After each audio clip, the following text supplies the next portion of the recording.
بسم اللہ الرحمن الرحیم۔ یہ بہت ہی خوبصورت پوسٹ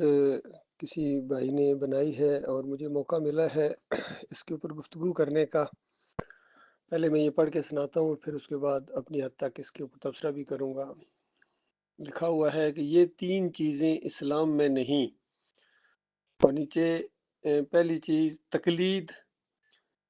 اور دوسری چیز تصوف،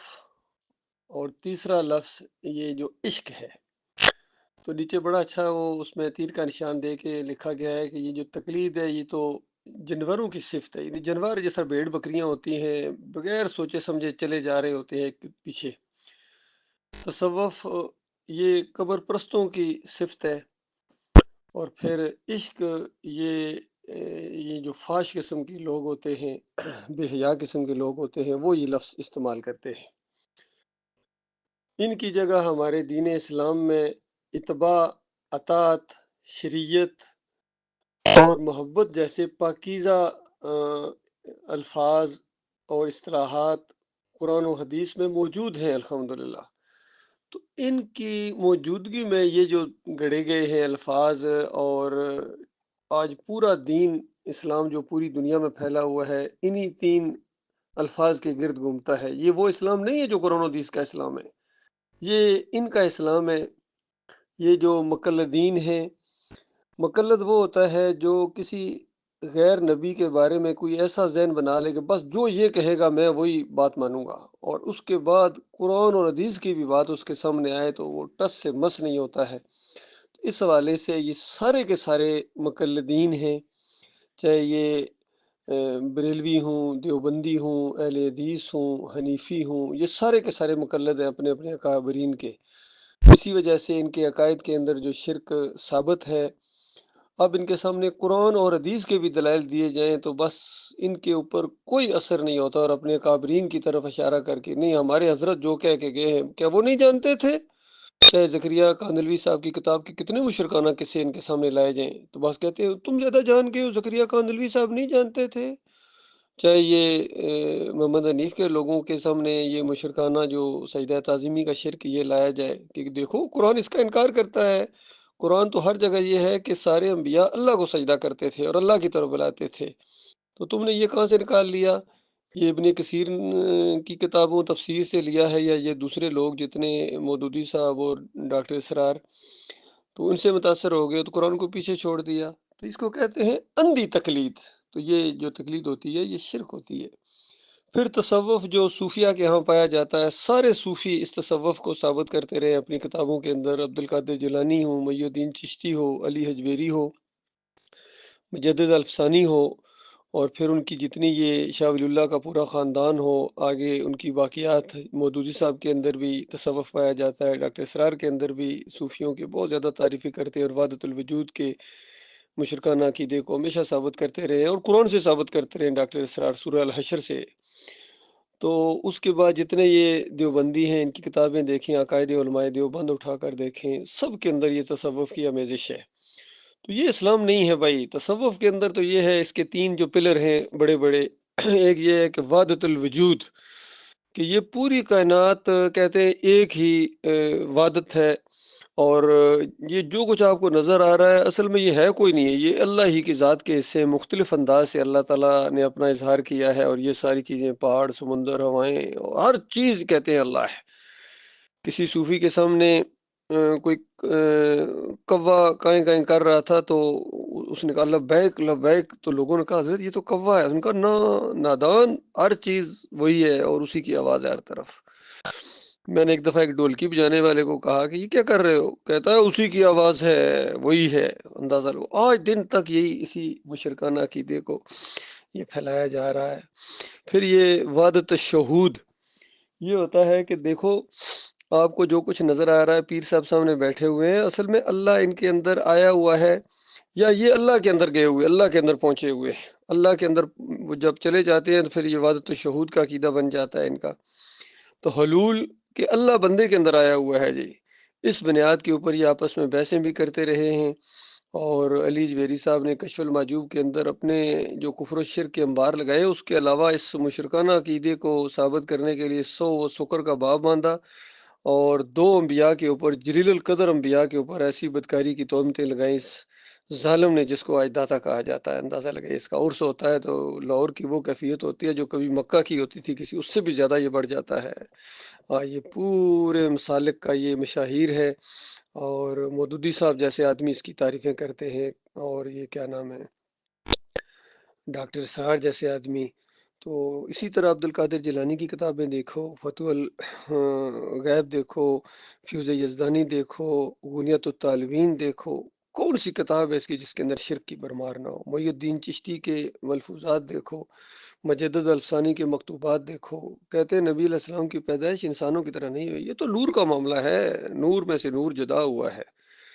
یہ اتنا بڑا شرک اور کفر اس نے لکھ دیا۔ اور عبدالحق محدث دہلوی نے حاشیہ چڑھایا، اس نے کہا ہاں بالکل صحیح بات ہے، نور سے پیدا کیے گئے ہیں نبی علیہ السلام، لیکن تھوڑا سا نور بچ گیا تھا، وہ ابو بکر اور عمر بنا دیے گئے۔ تو اس طرح نیلے پر دیلا مارتے رہے، یہ کفر و شرک کے دائی گزرے ہیں۔ تو یہ جو تصوف کا ایک ایسا پودا جو شجر خبیثہ اس اسلام کے اندر زبردستی لانے کی کوشش کی گئی ہے، بلکہ میں نے ایک عیسائی کا ایک وہ مضمون کوئی پڑھا تو ان سارے صوفیاء کا نام لے کے اس نے کہا ان لوگوں نے جو یہ تصورات اسلام میں داخل کرنے کی کوشش کی ہے، یہ اسلام کی تو تھے نہیں، یہ تو عیسائیت میں تھے، ان کو عیسائی ہونا چاہیے تھا۔ تو بالکل صحیح اس نے بات کہی کہ جو عیسائیوں کے پادریوں نے اور روبانیت کے اندر جو چیزیں آئی تھیں وہ ان کے اندر آ گئی، اور پھر زبردستی اس کو اسلام کا انجامہ پہنانے کی کوشش کی انہوں نے۔ پھر یہ عشق کے نام سے جو پائے جاتے ہیں عاشق رسول، کیا کہنا ہے ان کا جی، یہ جو نعتیں پڑھنے والے خاص کر کلین شیف قسم کے لوگ ہوتے ہیں اور زبردست قسم کے اپنے آپ کو کہتے ہیں ہم تو عاشق رسول ہیں جی۔ کچھ یعنی مسلک بھی اپنے آپ کو کہتے ہیں، جس طرح طاہر القادری ہو، اور خادم حسین رضوی تو سرٹیفائیڈ عاشق رسول تھا، اس کے اولاد بھی آگے سے سارے، اور کتنا شرک اس نے بیان کیا ہے، ہر صحیح واقعے کو الٹا معنی دے کے اس نے پیار کیا۔ اور اس کے ساتھ رضوی نے ایک دفعہ کہا، اس نے کہا پہلے پہلے تو ہمارے جو مقررین سٹیج پر آتے تھے وہ تو کوئی اپنا تھوڑا بہت تعارف کراتے تھے، اب کسی تعارف کی کوئی ضرورت نہیں ہے، ایک ہی تعارف ہے ہم سب کا، کہتے ہیں کہ ہم سارے غوث کے کتے ہیں یا نبی علیہ السلام کے کتے ہیں۔ اندازہ لگائیے، یہ عالم دین ہے، اندازہ لگائیے عشق کے آڑ میں انہوں نے کیسے کیسے غلیظ عقیدے لوگوں کے سامنے پیش کیے۔ پھر ہمارے علاقے میں، گجر خان کے علاقے میں، ایک دفعہ ہمارے خلاف انہوں نے پروپیگنڈا کیا، علاقے کے لوگوں نے، اہلیہ چکری وکیلہ نے،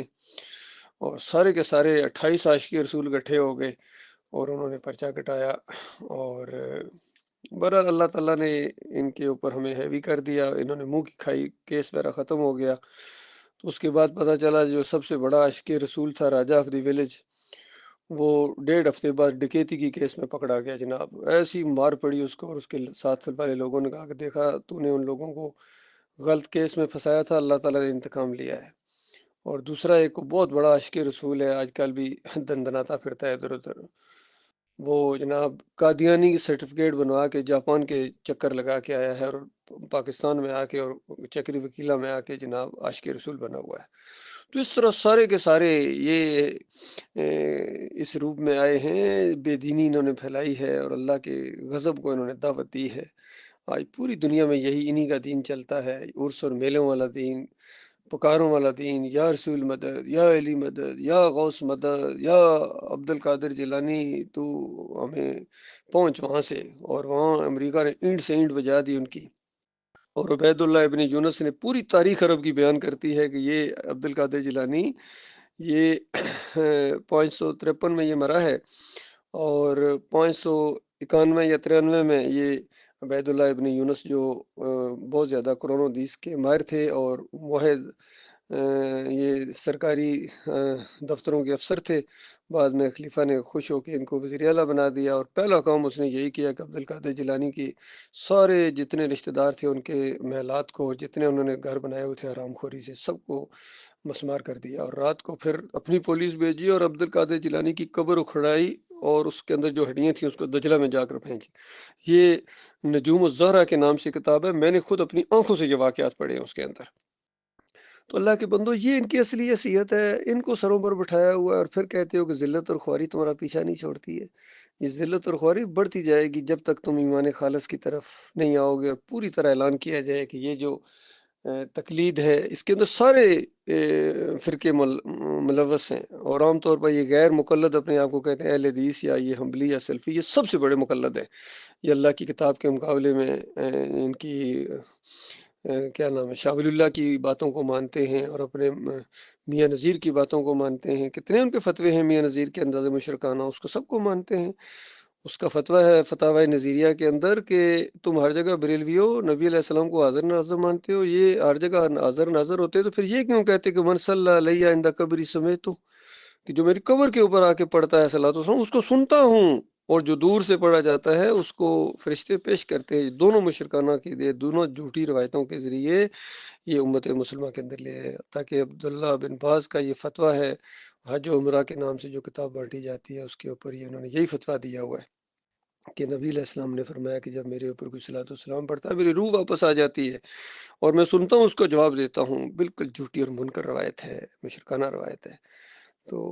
اللہ کے بندو، یہ جتنے عقائد ہیں یہ قرآن کے خلاف ہیں۔ یہ جو نظر و نیازیں ہو رہی ہیں، 11ویں 12ویں کے کیک، 10 محرم کی سبیلیں،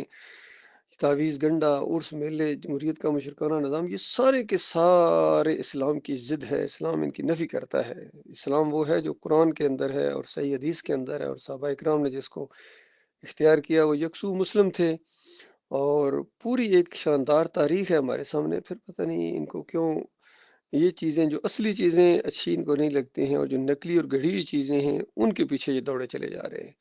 اللہ تعالیٰ ایمان خالص کی سمجھ عطا فرمائے۔ وقول قولی ھذا استغفر اللہ لی ولکم۔